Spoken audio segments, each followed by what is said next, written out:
Kembali dalam buletin utama. Hari kedua penganjuran Karnival Jom Heboh di KLB Sungai Besi Ibu Negara, pelbagai aktiviti dan berduai disajikan kepada pengunjung.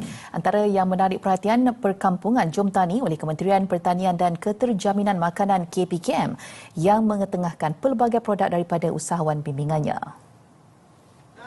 Menurut Ketua Penolong Setiausaha Kanan Bahagian Industri Makanan dan Asas Tani KPKM, M. Mogana Rao, seramai 20 usahawan bimbingan daripada pelbagai agensi di bawah kementerian itu turut serta di perkampungan Jom Tani.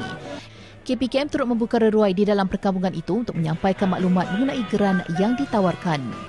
Antaranya Geran Agropreneur Muda, Geran Agro Pelancongan, Geran Change Upgrade Product dan High Impact Product yang bernilai di antara RM30,000 hingga RM200,000.